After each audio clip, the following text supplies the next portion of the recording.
আমার বাইরে পরার জামাটা কোথায় রনির মা? তুমি তো কাল রানীকে জামাটা দিয়েছিলে ধুয়ে দেওয়ার জন্য, এত তাড়াতাড়ি ভুলে গেলে? ও হ্যাঁ, তাই তো। রানী, আমার জামাটা নিয়ে আয় তো। কিন্তু বাবা। কি হয়েছে? এখনো দাঁড়িয়ে আসিস যে? আমার কথা তোর কানে যায়নি বুঝি? আন বলছি জামাটা। এই নাও তোমার জামা। এ কি, আমার জামা এতখানি ছিঁড়ে গেল কিভাবে? ধুতে গিয়ে কিভাবে যেন ছিঁড়ে গিয়েছি। এ কি করলে? ওর গায়ে ভাবে হাত তুললে তুমি? বেশ করেছি, এত বড় হয়ে গেছে তবুও সামান্য কাপড়টা পর্যন্ত ধোয়া শিখেনি। পরের বাড়ি গিয়ে আমার নাক কাটবে। সব দোষ তোমার। লাই দিয়ে মেয়েকে এমন বানিয়েছো। আমি তো তোমার জামাটা ধুয়ে দিতে চাইলাম, তবুও তুমি জোর করে ওকে দিলে ধোয়ার জন্য। হ্যাঁ, তো কি করবো? তোমার মতো মেয়েকে অকর্মা বানাবো নাকি? আমার অন্য ময়লা কাপড়গুলো সব অর্জন রেখে যাচ্ছি। যতক্ষণ পর্যন্ত না ও ঠিকভাবে কাপড় ধোয়া না শিখছে ততক্ষণ পর্যন্ত ওকে যেন একদানা ভাতও না খেতে দেওয়া হয়, নয়তো খুব খারাপ হবে বলে দিলাম। কিন্তু তোমার মেয়ে।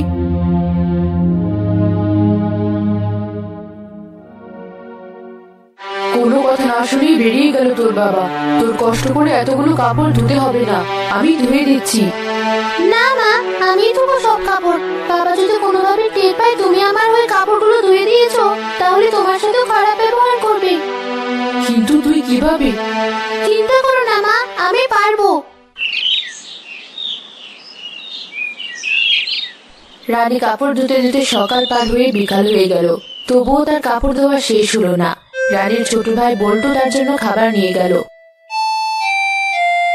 আপু, অনেক হয়েছে, এখন তুই ঘরে চল, আর ভাতটুকু খেয়ে নি আগে। না বলতো, তুই খা, আমার কাপড় ধোয়া এখনো শেষ হয়নি। বাবা যদি জানতে পারে আমার কাজ শেষ করার আগে তুই আমাকে খেতে দিয়েছিস, তোকে আর আমাকে দুজনকেই মারবে। কিন্তু আপু, তুইও কতক্ষণ এভাবে না খেয়ে থাকবি? বেশিক্ষণ না, এই তো আর মাত্র একটা কাপড় ধোয়া বাকি আছে। তুই যা, চিন্তা করিস না। আচ্ছা আপু।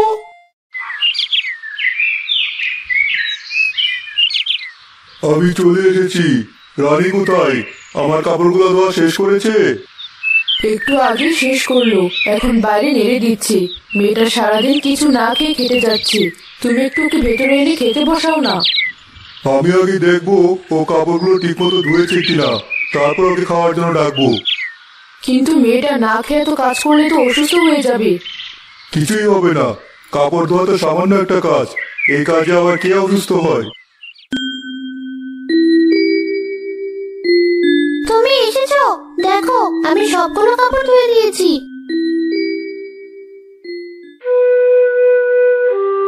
তা তো দেখতেই পারছি, কিন্তু এই কাপড়ে দাগ তো ওঠেনি।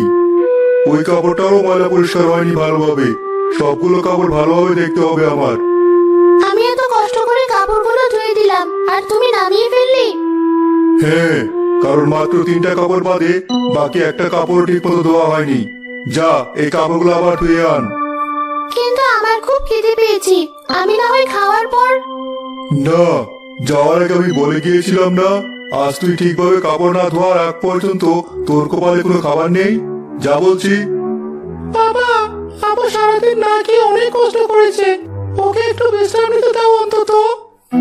ও সারাদিন কি করেছে তুই কিভাবে জানলি? তুই ছেলে মানুষ, বাইরে ঘুরে বেড়াবি, তা না করে সারাদিন চুরি পরে ঘরের ভিতরে বসে থাকিস। আর তোর মা বোন কি করলো তাই দেখিস বুঝি? ও, ছবিও তো আঁকিস। আজ থেকে তোর আঁকা আঁকি সব বন্ধ। বাবা, আমি তো আপুর কথা চিন্তা করে বলছিলাম। ও, তুই একাই শুধু তোর বোনের জন্য চিন্তা করিস তাই না? আর আমার কোনো চিন্তা নেই নিজের মেয়ের প্রতি, সেটাই বলতে চাস? বেশ লাই পেয়ে গেছিস তাই না? এক থাপ্পড় দিয়ে। বল্টুকে কিছু করো না, বল্টু তুই যা, আমি কাপড়গুলো ধোয়া শেষ করে আসছি। তুই বাবাকে কিছু বলিস না আর। আচ্ছা আপু। হ্যাঁ হ্যাঁ, আমি না থাকলে একটা ছেলে মেয়েও ঠিক মতো নিজের কাজ করে না। মায়ের আদরে বাদর হয়েছে সব। রানী আবার কাপড় ধুতে গিয়ে মাথা ঘুরে পড়ে গেল। সবাই তাকে ধরে বিছানায় আনার পর ডাক্তার ডেকে আনা হলো। সারাদিন না খেয়ে ভেজা শরীরে এত কাজ করার কারণে অনেক জ্বর এসেছে। এই ওষুধগুলো লিখে দিচ্ছি, ওকে এনে খাওয়াবেন। ঠিক আছে ডাক্তার সাহেব। আর এই কয়দিন ওকে পুরোপুরি বিশ্রামে রাখতে হবে, কোনো কাজ করতে দেওয়া যাবে না। আমি তাহলে আসি। একদিন একটু কাজ করেছে তাই এই অবস্থা। আমার মেয়ে যেমন দুর্বল হবে তা জীবনেও ভাবিনি। এই বল্টু, যা দোকান থেকে ওষুধগুলো কিনে নিয়ে আয়। কতগুলো টাকা নষ্ট হচ্ছে আমার শুধু শুধু। বল্টু তাড়াতাড়ি যা।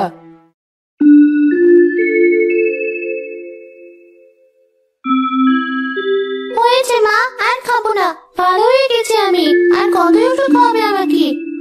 ওষুধটা শেষ করতে হবে তো। আমার গায়ে হাত দিয়ে দেখো, কোনো জ্বর নেই।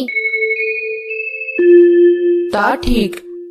আমাকে নিয়ে এখন আর কোনো চিন্তা করতে হবে না আমার। আচ্ছা মা, তোমাকে একটা কথা বলবো? বল, কি বলবি? অনেকদিন তো হয়ে গেল, কিন্তু বাবা আমাকে এখনো স্কুলে পড়তে করালো না। এতদিন তো সুধার পুরনো বই দিয়ে নিজে নিজে পড়াশোনা করেছি। সুধা বলেছে স্কুলের শিক্ষকের সাথে আমার ব্যাপারে আলাপ করেছে ও।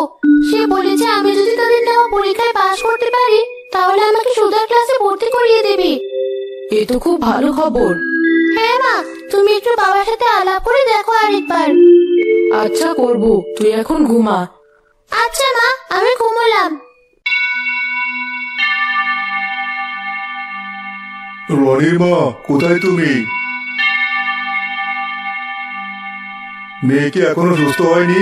আর কতদিন এভাবে শুয়ে পড়ে থাকবে? একটু আস্তে কথা বলবে তুমি? একটু আগে ওষুধ খেয়ে ঘুমালো।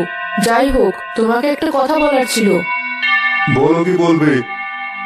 এখন তো গ্রামের সব মেয়ে স্কুলে যাওয়া শুরু করেছে। আমাদের মেয়ে রানীকেও স্কুলে ভর্তি করিয়ে দিলে কেমন হয়? এই বয়সে ওকে স্কুলে কে নেবে? আর ও তো তোমার মতো মূর্খ, কিছুই পারে না। না, ওর বান্ধবীর বই পড়ে সব শিখে নিয়েছে। বল্টুকেও তো পড়ায় মাঝে মধ্যে। আর ওকে ভর্তি করানোর জন্য রাজিও হয়েছে স্কুল। আমার পিঠ পিছে এত কিছু করে ফেলেছো তোমরা। বাহ! শোনো, এসব করে কোনো লাভ নেই। আমি আমার মেয়েকে স্কুলে পাঠাবো না। মেয়ে মানুষ, আর একটু বড় হলে বিয়ে দিয়ে দিব, ঝামেলা শেষ। ওর পিছনে অযথা টাকা পয়সা নষ্ট করে কোনো লাভ আছে? তোমাকে আগেও এসে বলেছি, আমি আজ আবারও বলছি, এসব কথা আমাকে না বলতে। কিন্তু মেয়েটা কত আশা নিয়েছিল। বাদ দাও ওসব আশা। এত আশা ভরসা দেখার সময় আমার নেই। খিদে পেয়েছে আমার, খেতে দাও আমাকে। আচ্ছা তুমি যাও, আমি আসছি। রানী, তোর ঘুম কখন ভাঙলো? তুই কাঁদছিস কেন? আমি আর এখানে থাকবো না।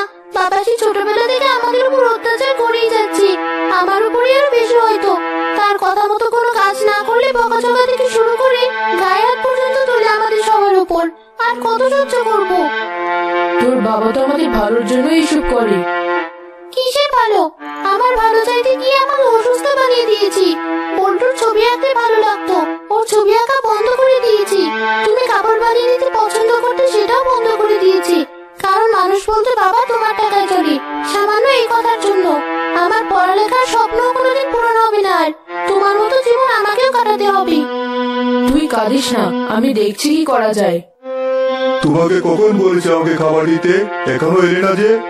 মেয়ের সাথে নিজে অসুস্থ হয়ে গেলে নাকি? যেমন মা তেমন মেয়ে হয়েছে। আসছি আসছি, তুই কোনো চিন্তা করিস না মা।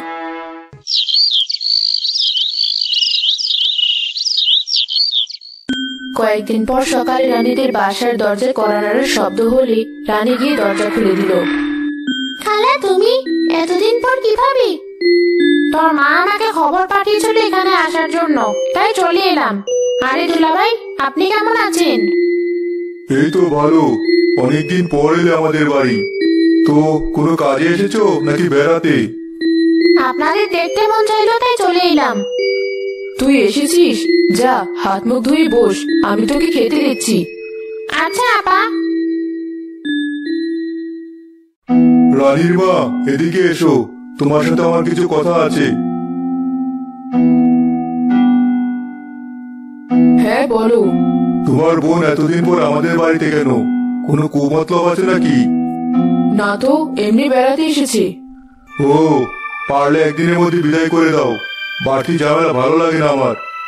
ঠিক আছে।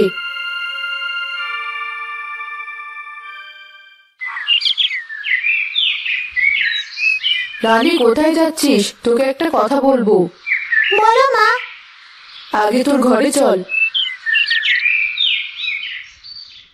হ্যাঁ মা, বলো কি হয়েছে? তোর খালাকে চিঠিতে সব বলেছিলাম আমি, তাই সে তোকে নিতে এসেছে। তোর সব দায়িত্ব সে নিবে এখন। সত্যি বলছো মা? কিন্তু বাবা। তোর বাবাকে দেখার দায়িত্ব আমার। তুই তৈরি হ আগে। আচ্ছা মা। তুই তৈরি হয়ে গেছিস? চল আমার সাথে। এ কি, কোথায় যাচ্ছ তোমরা? তুমি তো আমাকে পড়াশোনা করাবে না বলেছো, তাই আমি খালার সাথে চলে যাচ্ছি। খালা আমাকে পড়াশোনা করাবে বলেছে। এই সামান্য পড়াশোনার জন্য নিজের বাড়ি ছেড়ে চলে যাচ্ছিস? যা যা, তোর মতো অকর্মাকে এই বাড়িতে রেখে আমার এমনিতেও কোনো লাভ নেই। পড়াশোনা করে কি এমন করে ফেলিস আমিও দেখতে চাই। এই বাড়িতে তোর মুখ আমি আর দেখতে চাই না। মা। তুই যা মা, আমার কথা চিন্তা করিস না। তোকে আমার মতো সারা জীবন ধুকে ধুকে বেঁচে থাকতে দেখতে চাই না আমি। হ্যাঁ যা যা, আমার ছেলে আছে, ও আমাকে দেখবে। তোর মতো মেয়ে থাকার চেয়ে না থাকাই ভালো। আপু, তুই আমাদের ছেড়ে চলে যাচ্ছিস? পল্টু, তুই আমাকে ক্ষমা করে দিস। আমি মাঝে মধ্যে তোকে বাড়ি থেকে দেখে যাব। তুই ভালো থাকিস। আচ্ছা আপু।